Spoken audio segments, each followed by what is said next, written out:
And in this case, This is neat.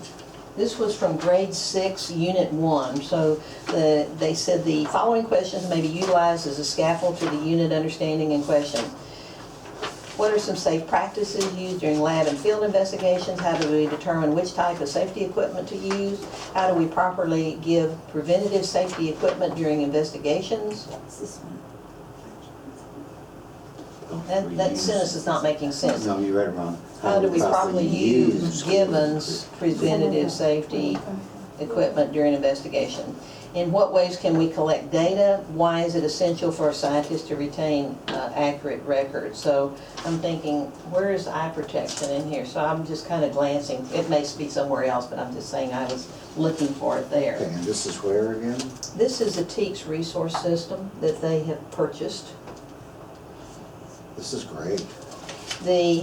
Well, this is not. They just march through the TEACS. There's nothing great about it. Except they've segregated it into 6-week segments. Well, you can do that. You don't even have to know the science TEACS to do that. Well, except some take longer than others.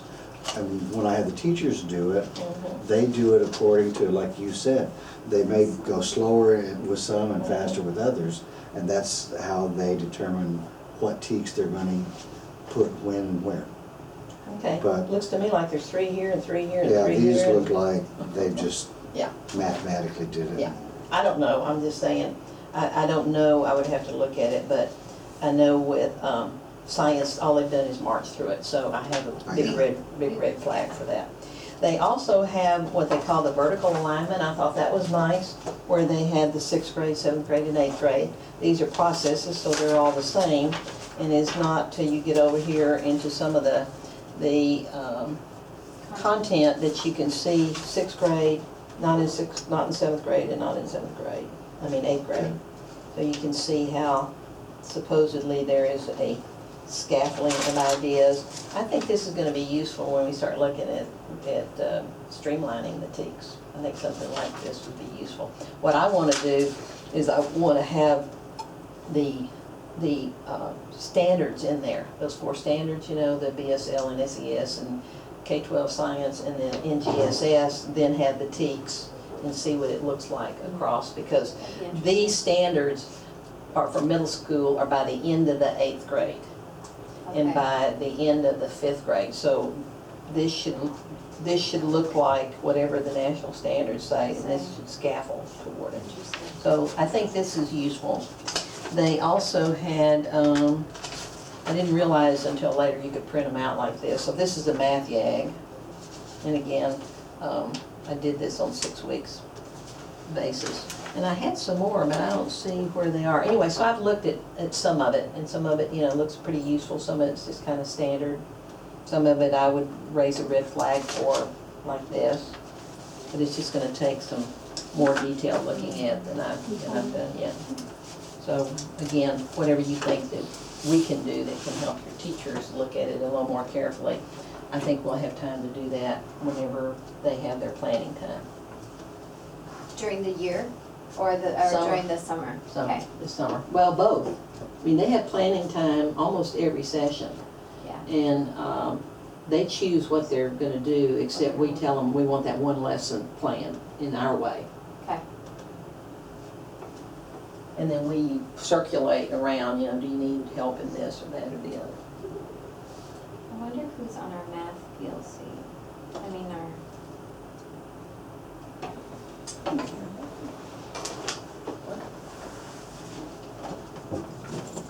Amanda, Solis, Jennifer, oh, they're all mix-it-up teachers for math. The light on underneath there? It just came up. Oh, okay. It's flashing, so there's something. Is Elvira Yes, Garza she's on- mix-it? Yes. I'm gonna change out Sarah for Beatrice, so it looks like our PLCs for math and science are all mix-it teachers. Oh, good. I don't know about science, about Gloria Rangel. Oh, sure. There's just one that's new to the brand new campus. That's probably not, but everybody else is. And Ashley Davidson, you said at Blue Bonnet is? Okay. Yeah, she's just in her 2nd year. But I've asked Lynn to try to find a math partner for her. I don't know what her teaching assignment yet is gonna be, if it's gonna, it was just science. So I don't know if it's gonna Science be. is July 25th, so I'm not on the calendar yet. July 25th. Be handy with the phone or something? Be on Yeah. Okay. Okay, what happened to that? You know, when you're teaching, you always lose your clicker somewhere. Oh, here it is. All right, so we're gonna look at a combination of safety and facilities because they have a link with them. There are serious accidents that occur at the different levels. This is a middle school. A teacher asked a student to carry a liter of acid and dropped it. God. Yeah, and in fact, if you look at the accidents that we see, you think, What were the teachers thinking? yeah, what were you thinking? How could this happen? That's very frequent. I mean, it's very unusual that you don't see a foolish mistake being made and leading to that. This actually was the basis of the law that we have now, that there's only 2 times you can be sued in Texas, which is what? When you're driving a student. Transportation. Yeah, when you're transporting a student, which I did all the time, Mhm. science fair, etc., contests, and what's the other one? Special ed, anything. No, not according to this particular law. It's only excessive use of force and discipline. So there's only really 2 times that you can be sued in For Texas. capital punishment. Well, probably for that too. But anyway, this was the basis of it, and this teacher was not found, was found innocent. As No foolish and way. stupid as that was found innocent That's in the because 80s though. there was, Incredible. I bet but now. there's been no litigation since then. And this is old, as you can tell. Yeah. So the student was not injured in discipline, use of excessive force in discipline, and was not injured in transporting a student. In Hale Center, the teacher actually was working after school alone, a big no-no. And she was carrying a liter of acid, and she accidentally hit it on the table as she went by, and acid is very slick, so she slipped down in this concentrated acid. She had burns all on the back of her hair and her head, and on her side as she rolled over. I know her personally from this accident. And there was no shower in the science area, and they heard her screams and took her to the gym for a shower. The next year, they still did not put a shower in the chemistry. And I asked, I said, did you report them or something? And she said, no, you know, it was a small district, and so she was afraid to do anything. And she had serious injuries with that. At Lee High School in Midland, they had a fire in the science wing, and nobody knew where the cutoff was. I know that story because the fire chief from Midland happened to be in Austin at a meeting I was at, and he told this story to me. At Winona High School, there was a new student. This is actually, I don't know, better or worse. The kid's hand actually was blown off. It was a new teacher. I have not found out whether or not he was alt cert or not. I suspect he was. But he had them going in. You were talking about new teachers not knowing. The former teacher, long time there, had been doing this potato gun. It's a water gun. Well, this guy substituted gunpowder for it. Oh my God. And then he had the kids, the young man's father worked in transportation, and so the kid took the pipe with the gunpowder in it, put it in a vise and tightened it, spark, blew his hand off. So you can have serious accidents that can occur. These are some burns that can occur. This is a nationally famous story here of Autumn Burton, who was seriously injured from the flame test, which is very common in high school, sometimes even middle school. This young man also, this young man on the top with the cap on is a Texas student who got injured by having a bonfire and taking the lighter fluid and squirting on it, and it came back up and burned him. So serious injuries can happen whenever, and I think personally that we should be teaching safety to kids because they're not necessarily getting it at home. They occur in classrooms across the nation. We had a teacher poured rubbing alcohol into a container and lit it. The fireball erupted. They had 7 students hospitalized, In Illinois, this teacher decided he was gonna let kids feel the pressure being built up of this plastic bottle with dry ice and water in it. Well, it exploded, and a student lost a left eye and had permanent face and hand injuries. In North Carolina, they had a teacher who was experimenting with something that exploded prematurely, and they had 3 students that were taken to the hospital. Kids steal chemicals. That's why you never have chemicals that are unlocked. This kid in South Texas stole an active metal, stuck it in his pocket in the summertime walking home, and it ignited and had a burn injury In the area he did in the not area want. that he did not want. And this is a crazy story here. In this case, there was a student who stole some potassium cyanide and put it into the soft drink bottle of a kid at a party. The kid died, obviously, and the student testified that he did not know what lethal meant. Well, students, I mean, why would they have cyanide? You know, so you need to be careful of what's in your school to make sure there's nothing that's that hazardous in there. Well, we also know that more serious and more accidents occur when you have a class size. So if you see an increase here in class size to under 10 to over 30, you see more accidents occurring, which is not surprising, and you see more serious accidents occurring there. And this is an old study by Macomber, and this tends to be true consistently. Well, we don't have a lot of data. We used to have a requirement to report eye injuries in schools. That went away 10 or 15 years ago. It was passed around from agency to agency, and the last I talked to was the Texas Department of Health, and they said we don't do that anymore. So we don't have really, you know, any state data. National studies, there are a few of them. They're not scientifically designed. In Texas, I started one in 1989 of a survey of chemistry teachers on accidents. And then in 91, 01, 03, and 07, I did a statewide survey of secondary science teachers. I did not include K-5 with that. Well, if we know and we're pushing hands-on, we've got to consider safety, but it can't drive away good science, and it should not drive away good science. All of the best practices, all of the national science education, our scientific community say we've got to have science activities and we have to do it safely.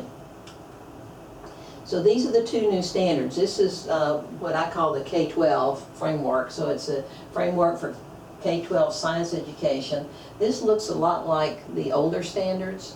The new ones, the next one, this came in, what's the date on that? This is about this one I think is 13 and this is 11, I believe. Yes. So That's right. the NGSS, which is what we refer to the next generation science standards, is the latest one, but it's very differently formatted. It has students doing very complex things by the end of grade 5 or by the end of grade 8 or by the end of grade 12, which is how our national standards are written.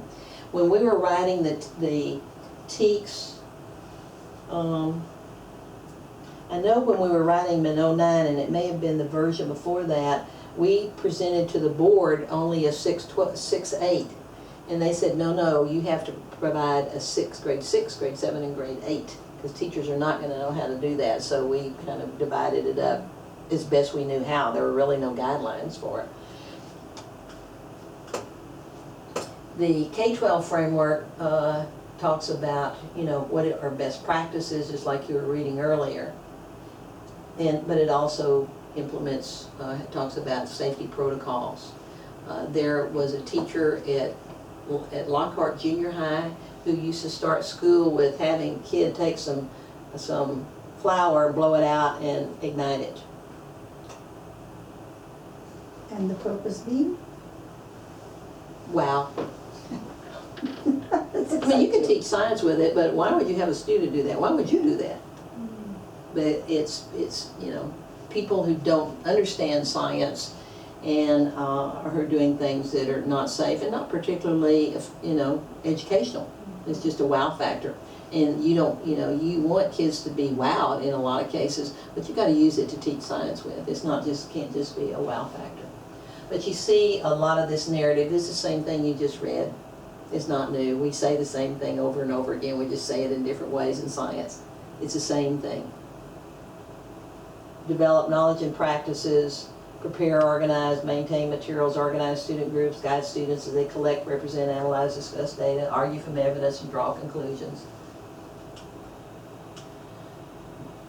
Again, the K-12 framework talks about safety.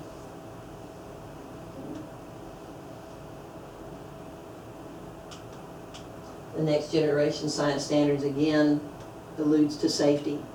So it's in all of our standards, and it's something that we constantly, I am the safety chair of this department. I have to liaison with the safety, the university safety, and there's training that I have to go to, or reports that I have to make. We have biological safety officers. We have a lot of different safety officers because it is important. We had a faculty member some years ago who actually got fired because of unsafe practices, that when his lab was cleaned out by one of our faculty members, it was so bad that the faculty member became ill and was in the hospital for 3 days because of contaminated specimens that he was trying to work with. So it is an issue, much more serious at our level than at your level, but it can be serious if you don't pay attention to what you're doing. I'm not suggesting that you not do activities. I'm suggesting that you pay attention to which ones is it appropriate and what are the safety precautions.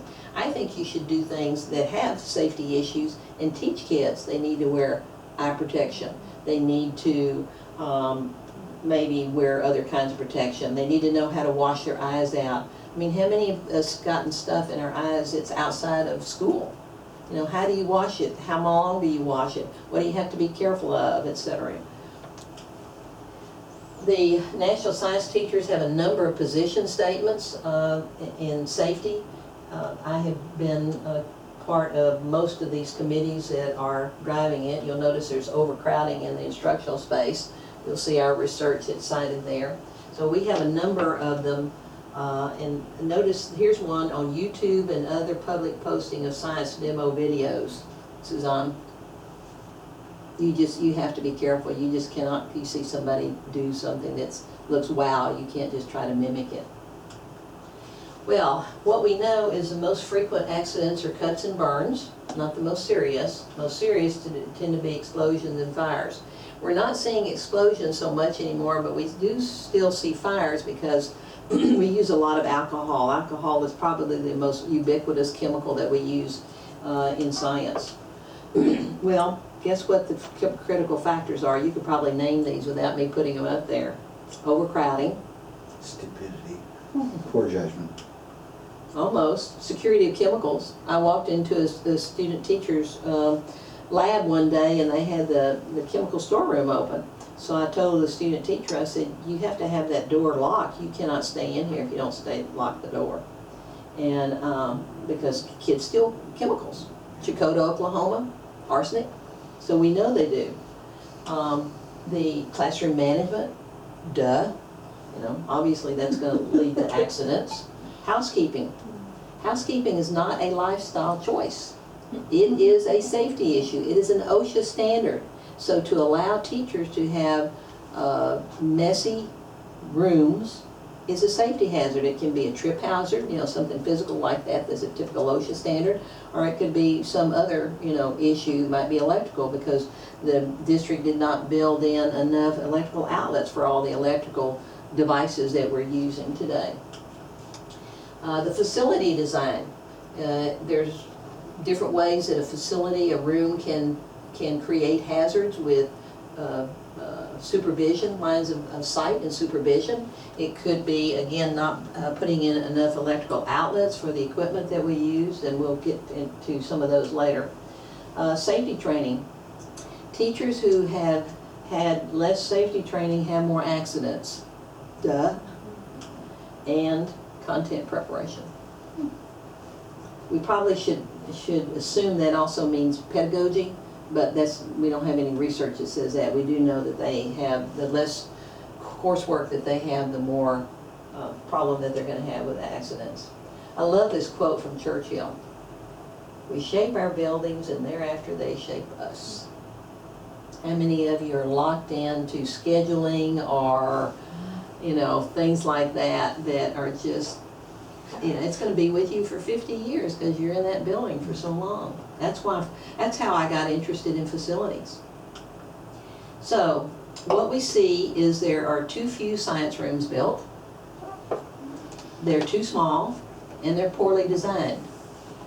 Now, in our state standards, we've been able to have some improvement in the size of the rooms, and I'll show you why a little bit later on. But just because a room is old doesn't mean it's too small. Sometimes they're larger and better designed than even the newer ones are. So you have this second edition, you have that book there, and Michael, I don't know, you probably have this, but anyway. Is this for us to keep? Yeah, this is for you to keep. The blue one is the previous edition, first edition, so you probably have the blue one, yeah. Anyway, so this is the NSTA National Facility Standards. So these are National Science Facility Standards that NSTA that we put out. As you can see, my name is the third one there. So in thinking about not building enough, I thought, well, this is not rocket science. Let's see if we can't figure out some easy way to tell people. So I created this chart. So if you're in a school where you got 4 years of science taught and you got an enrollment of, let's say, 1,800, that means you need 15 science rooms. Now, when I started showing this to architects, they said, well, we never build 15. We always build 12. And I said, well, that's why we start school with science teachers floating, because you didn't build enough labs. It's not in your normal protocol of design. Essentially, you need a room for every science teacher. It is not safe nor effective for science teachers to be floating. So anyway, so I built this chart, so if it's a 4 years of science or 3 years of science or 2 years, depending on how, you know, it's set up, and then I actually had this expanded from these numbers so enrollments they could tell. I don't think building one 5th grade science lab is effective, but it's better than we used to have. And it's, you know, I don't think students should be rotating into a lab. That's not effective. Every science room, every room should be equipped to teach science. You need to do the hands-on when you need to do the hands-on. You cannot schedule on Tuesdays or Thursdays or whatever. It doesn't work. That's not reality. And it's not effective. And in fact, Sarah, I lost part of my thing here. Can't go backwards. Oh, interesting. I'm missing a little black part if you see that on the floor somewhere. It's right. The backwards button. No. Oh, well, it's all right. I won't go backwards. Here it is. Oh, Sarah's found it. Thank you. Oh, she got it? Yeah.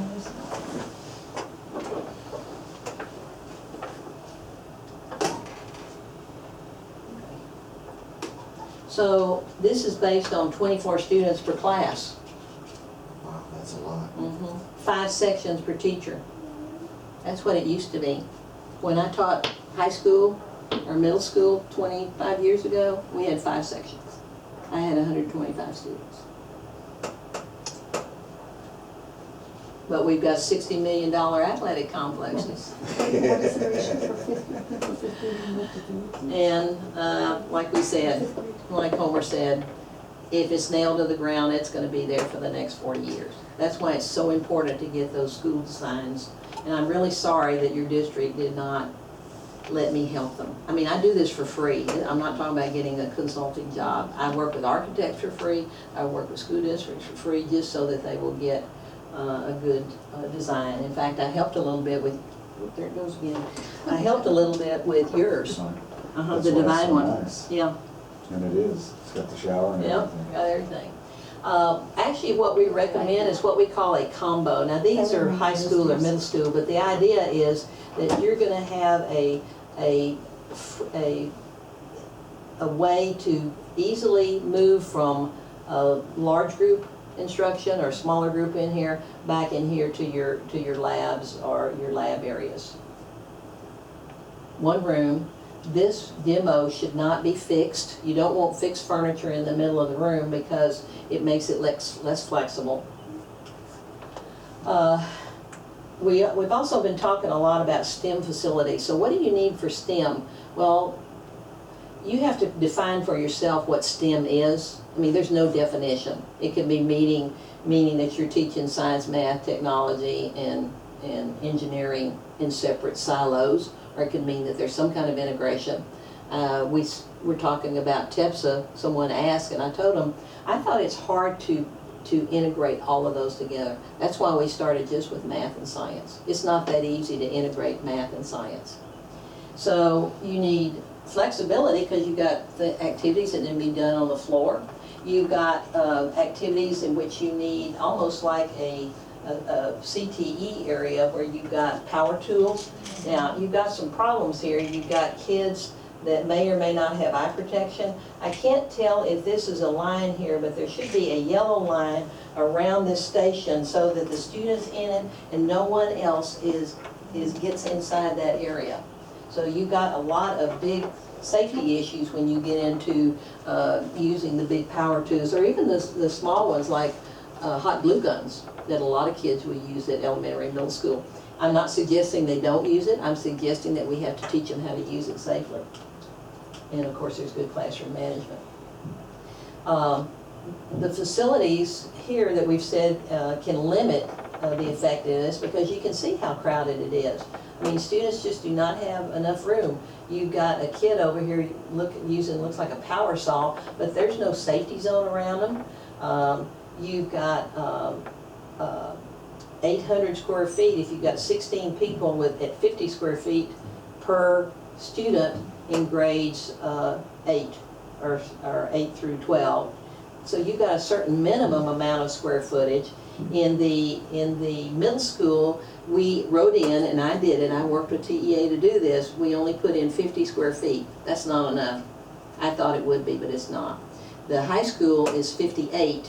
The new standards that I needed to call and find out if they're out yet, we moved it to 55 square feet. So if that's been approved, we have been able to move up the square footage, and the elementary is 45 square feet per student. This is being touted, it looks jazzy and cool and everything, and this is called an access table. In my opinion, it's okay for the lab area, but it's fixed furniture. And again, when you have fixed furniture, you're going to limit what you can do with it. It's also very expensive. These are little rolling tables here. The rooms that I go into, they tend to not be used, but they're expensive. So, you want to go into a room or a design that's been used by a couple of years and talk to the teachers how they use them and what the limitations are with them. What I'm seeing is this is being sold. It's sold by a company by the name of Sheldon, which is an excellent furniture company, just excellent. But they're pretty much marketed as a silver bullet. They don't have any classroom instruction area. So everything that's done here, the labs and all the classroom instruction are right there. If you've got different kinds of courses taught in the same room, like you've got 7th grade and 8th grade, for example, or in high school it could be, different courses, then you have no room for your materials, and you've got to change them out, so you're losing instructional time. It's just not worth it in the long run. But it saves money. But we can build $60 million athletic complexes. I repeat. Again, you see a kind of a jazzy looking thing here with this triangular lab bench, but you've got this piddly little sink here. Now, what are those things hanging from the ceiling? Is it just lamps? These are gas outlets. We don't recommend gas for middle school anymore. Only high school and only certain high school, like chemistry, maybe IPC, and no gas in middle school or elementary schools because it's too expensive and we don't use it that way. But look, there's no work surface area. The state requires, and this is not necessarily a Texas example here, the state requires 6 square feet. So it's 3 feet this way, 2 feet this way. So each person has 6 square feet of work surface area. That's a requirement. So they certainly don't have anything close to that. And as I said, that looks really jazzy. I'm sure the architect loved it. They do, but they have no idea about functionality. I work with architects. I work with Fluger a lot. And in fact, I was in one of the schools with Brad Pfluger, the son, and I kept trying to explain to him, Brad, we don't need sinks in the middle of the lab bench. We need this clear work surface area that has to be at least 6 feet by 4 feet. I'm sure he didn't figure that out. But fortuitously, or thank you Lord, we walked into this middle school and they had this sink in the middle, which was about this big, which you can't wash out anything to speak of, any glassware. And these kids were doing this activity with speed, you know, where they've got the little box cars and they've got a little ramp like this and they're rolling it down and they're measuring the distance and the time to calculate the speed.